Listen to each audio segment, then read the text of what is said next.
Welcome to the Intro to Student Organizations training. My name is Courtney Lakaitis. I am the Program Manager to Student Organizations in the Office for Student Involvement and Leadership.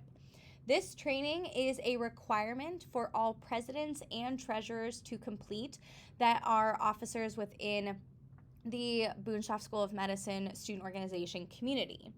In order to pass this training, you are required to obtain an 80% or better. Please don't worry about that grade too much, as I will communicate with you individually on whether or not you have passed that training or if you need to complete another one. But just be mindful that we do take these trainings very seriously, and you are required to pass them with a decent grade. Speaking of your Engage form, please keep that form nearby, as you will use that to answer your questions that are either presented on the screen or provided to you verbally. So you can either listen or watch the presentation. It's totally up to you.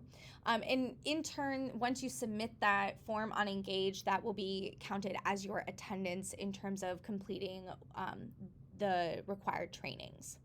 Because this is a pre-recorded video, you are welcome to start, stop, fast forward, or rewind this video at any time. So if you need to revisit some information, maybe you didn't catch a question, or you need to fast forward through some of the information that you've already heard, you're obviously welcome to do that. And lastly, because this is a form on Engage, you are welcome to start and stop the training form at any time. And so if you need to take a break, or if you are unable to finish it all in one set, you can stop your training and then revisit it at another time. You will do that by clicking on the profile picture icon on the homepage of Engage and selecting My Submissions in order to retrieve that form. If you need help navigating that, please send me an email and I can help you out from there. So let's go ahead and get started. To do an overview of the training, we're going to go over introductions, the overview of SORT.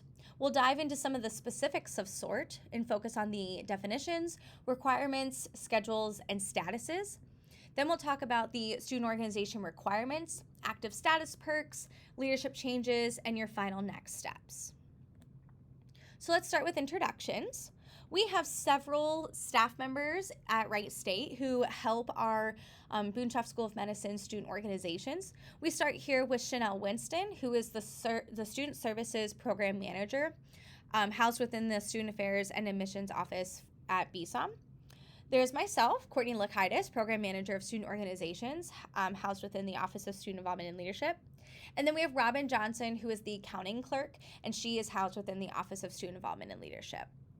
Additionally, we have two staff members who support BSOM student organizations. That's Tanya Hester and Jennifer Gerard. Tanya is going to be the primary communicator for securing space within Whitehall. So as you're planning your events and you're scheduling your meetings, when you're filling out those event forms, you will be working with Tanya and with Chanel in that process. And Jennifer is a wonderful support system, and she is Chanel's supervisor. And so I wanted to mention her just to kind of share the wealth of who all works with your student organization community. To dive a little bit deeper into who plays what role, Chanel Winston is going to be responsible for approving the events on Engage for all student organizations within the Boonshoff School of Medicine. She also will work directly with Tanya Hester to confirm those events and space within Whitehall. If you have to make or if you need to make a reservation outside of Whitehall and you need to use a different academic location or the student union, Chanel will also be working with you to confirm that space. However, you'll be communicating also with the event services staff that are housed within the student union. Courtney Lakaitis manages the registration and training program SORT for all student organizations in the Boonshoff School of Medicine, as well as all other student organizations on campus. So we are working right now through the SORT program with your registration and your training process. But in the case that you need to submit a leadership change form, you'll be working with me again on completing that form and having the new officers complete their required trainings in order to become active again on campus. And lastly, we have Robin Johnson. Robin manages all the student organization accounts for all student organizations. So Boone Schaaf School of Medicine is included in that, our fraternity sorority life, registered student organizations, sport clubs, all kinds of organizations. She oversees that process. So any time that you are using money in your account to make any kind of purchase or to withdraw money or to deposit money, anything like that, you're going to be working with Robin on that. An overview of SORT. SORT stands for Student Organization Registration and Training, and is a brand for the entire registration and training process. It is designed to provide an intentional process in completing the registration and training requirements. It also has updated and purposeful content in our trainings to help you transition into your leadership role or roles if you're involved in multiple organizations. SORT is also focused on the student organizations obtaining active status, and so that's our main and our end goal, is for you to complete this process in a quick and effective way, and then you can obtain your active status and be on your way to run your organization throughout the academic year. And lastly, email communication will come from SORT. Sometimes it comes from my personal email, but know that sort@wright.edu is another great way to get a hold of me if you have questions.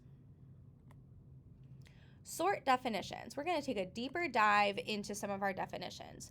We have all of our organizations on campus categorized out into different tier levels. And so this is something we manage on Engage. It's not something that you have to worry about necessarily. We kind of decide the communities that are within each tier, but I want to bring it to your attention of the tier that you're within. So if you are a interest group of any type, you are going to be identified as a tier 1. Tier 1 has a mission and or purpose for a specific academic major, community, or group of students, or an honorary group. They typically hold small events, support a specific group on campus. They may have a small executive board team, and they are not required to obtain a full constitution and or bylaws. Now, this is a change from previous years, and so I know that most of you who are interest groups probably have a full constitution, which is wonderful. The more information that you have prepared for your organization, the better. There are just some instances in a very general state for some of our tier 1 organizations where it doesn't make sense for them to have a full constitution, but they use bylaws as a way to organize their organization. So if you have a full constitution, that is absolutely wonderful, and it's honestly preferred. We just don't require it right off the bat. So it's great that you have your constitution. Please follow it. If you need to make changes, please do so as well. As for our tier 2 organizations within Boone Schaaf School of Medicine, this would be any other type of registered student organization and what we call more of like a traditional student organization.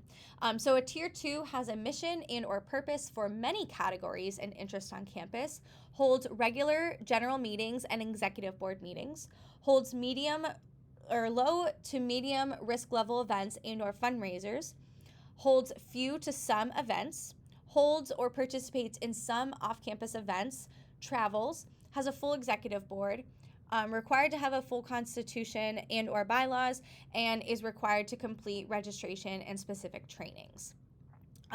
So those are just some quick definitions on how to differentiate the two between the tiers that we have. Again, the categorization happens on more of the back end, and it's honestly more just for how we organize things and how we keep track of numbers. There really is no right or wrong reason of how you utilize your organization or how you run your organization. SORT requirements. So this is a really important table to be aware of in terms of the trainings that we have, the positions that are held, and then the tier levels that we have as well. So all both president and treasurer positions of tier 1 and tier 2 organizations are required to complete the Intro to Student Organizations training. The president of both tier 1 and tier 2 will complete a leading organization training. The president and treasurer of tier 1 and tier 2 organizations will also complete the Banking with SIL training. Some training that is coming soon in the academic year is called our Managing Org Finances. This will be primarily for the treasurers, as your role is a little bit heavier on managing finances for your organization. That training is going to be coming soon. We are unsure of when we will be providing it to you, but it will be for Tier 1 and Tier 2 organizations. You will receive that information via email. The reason it is coming soon is because we are launching the finances tab on Engage in small spurts because we've never done it before, and we would rather focus on individualized organizations for completing the trainings, and so that in running through the process of managing your org finances on Engage before we release it to the entire community. So I do promise it will be coming. We just aren't sure when.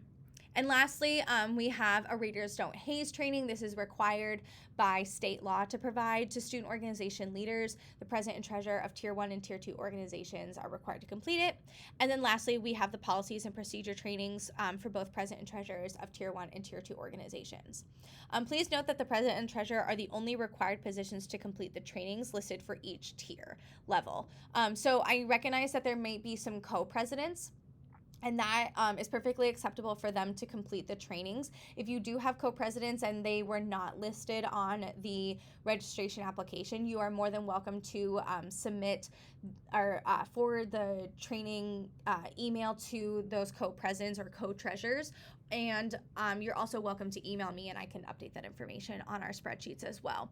The other thing too is already stated. BSOM organizations will receive that training for managing org finances later in the academic year. SORT schedules.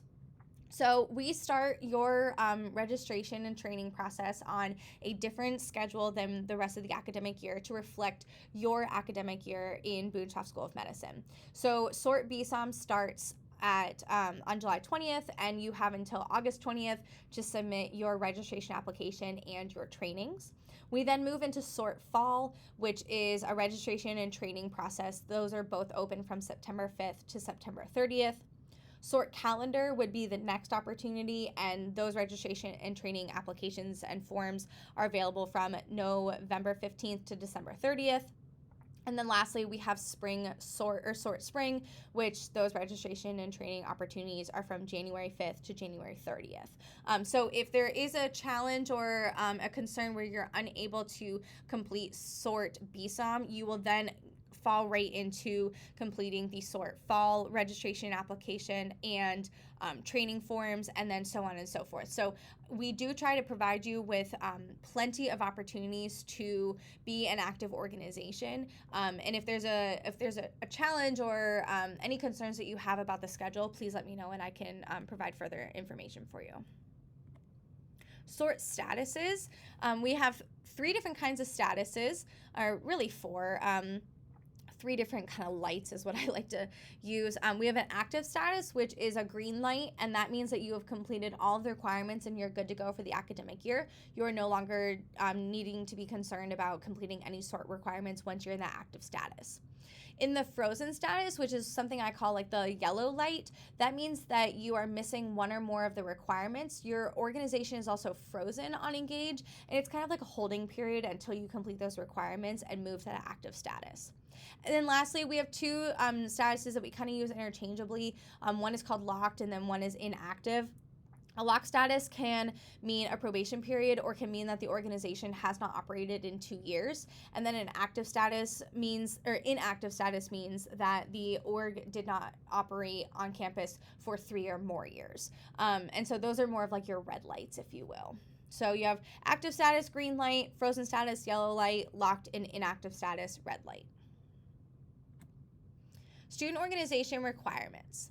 In order for a student organization to be deemed as registered and active, each student organization must complete the SORT requirements. You've already completed your registration application, which is great, and now you're completing your training forms. Once those training forms are completed, you're good to go. And we move you along. We send you a beautiful little active status email, and then we also move that status on Engage to the active status. All student organizations are required to have the following minimum requirements: 1 president, 1 treasurer, a minimum of 6 members, and 1 full-time faculty or staff advisor. Of course, you're required to have your constitution as well, as it was a part of the registration application. But in terms of your leadership and in terms of having people on your roster, you are required to have those requirements as on the screen. Please note that the president and the treasurer are not permitted to be the same student. This is for liability reasons, because the president and the treasurer are the only 2 positions in the organization that have access to the account information. Student organization leaders must use the Engage platform. So that means that whenever you are submitting your events, if you're holding on or off-campus events, you're holding on or off-campus meetings, anything like that, you are required to submit an event form, and we do have additional trainings available for you on that. You are also required to use your roster to update the full roster of the members that you have active for this academic year. You also can use the Engage platform to share documents, create elections ballots, and more. I have a ton of trainings and resources available on some of the extra bells and whistles of the Engage platform, and I really encourage you to dive into some of those trainings and resources to better learn how you can utilize the Engage platform to the benefit of your organization. There is a new requirement that we have this academic year, and that's the roster requirement. All active student organizations will be required to upload an up-to-date roster on Engage by the following dates: September 30th, October 30th, January 30th, and February 30th. This aligns with the schedule that I presented on the slide prior under the schedules. And that also gives you 30 days once you are active to have your first couple of meetings, to identify a roster, to get some new students involved in your organization, and then upload that. Failure to upload an active roster by the deadlines will result in a frozen status until completed, and additional information will be provided to you via email. Active status perks. Some active status perks that you have as a student organization in your profile being active on Engage. It does allow you to request space for meetings and events hosted by your student organizations. You also can apply for a bulletin board, display cases, and storage space as it is available. We have all of our student organizations have access to this. So some of those bulletin boards and display cases and storage spaces have already been claimed, but we do have forms that you can fill out on Engage to request that space, and you will be given that based off of availability. You also can market your events. So you can use flyers, display cases, visual boards, social media, hot cards, news posts, anything like that. But you are not permitted to market your events until the event is approved on Engage. You can establish an account with the university, which most of you already have one. And you can also apply for your organization to have an email account. So if you wanted to be BSOM interest group 1 at wright.edu, you could do something like that. So just know that there are some perks that come with being an active organization on campus. Leadership changes. There is a potential opportunity that you might have to change leadership in the middle of the academic year, and that is perfectly fine. I encourage you to always follow your constitution if you need to hold special elections for vacant positions or to discover how the next position is filled and who moves up in the rankings and all that good stuff. So please, please, please always remember to follow your constitution to figure out what your next steps are. Once you've identified those next steps, you will be permitted to fill out the leadership change form that is available on Engage. Please remember that the president and the treasurer of every organization is required to complete the SORT trainings. So you will complete that leadership change form on Engage to indicate to me that there needs to be a change, and then I will work with those individuals for the incoming student leaders of your organization to complete those SORT trainings. So if you have questions on completing the leadership change form, please let me know.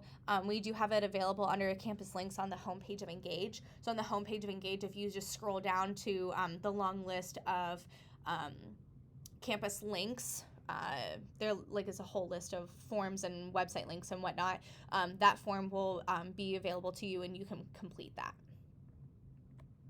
Next step. So let's round out our presentation here in our training and just give you some things to work towards and to keep your mind on and focused. So the first thing that you're going to do is you're going to continue to complete the SORT training requirements. The president, treasurer, and advisor will receive weekly updates and progress reports from SORT until you have obtained active status. Everyone gets the same information. So I do this through a mail merge. So the president gets the information of both president and treasurer. The treasurer also receives the same information of the president and the treasurer, and the advisor also receives the same information. That is meant to hold you all accountable, to say, hey, like, don't forget the deadline's coming up. You need to complete one more training, or, hey, great job, you've completed all your trainings, and so did I, and we're active status. So just be aware that I will be sending out those weekly progress reports until you've obtained that active status and until the deadline comes.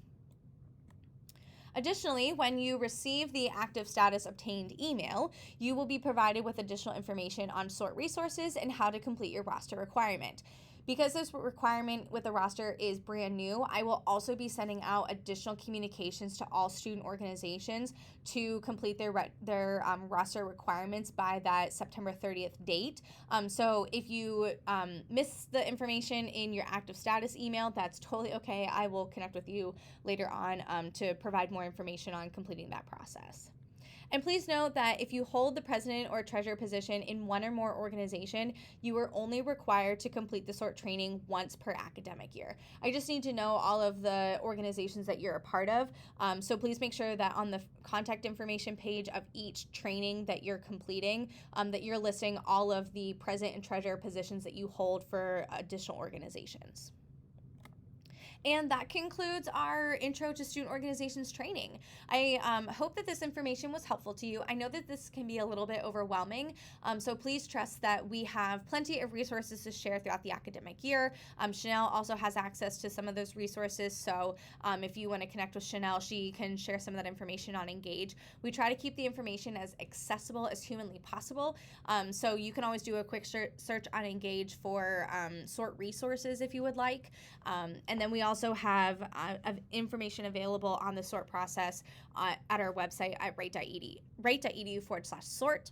And lastly, give SORT a follow on Instagram. This is another way that we are providing resources and information and some training content. And so we are available at SORT_SIL on Instagram. So thank you again so much for your participation. Please don't forget to submit the blue or click the blue submit button at the bottom of the page, and we'll see you in the next training. Have a good day.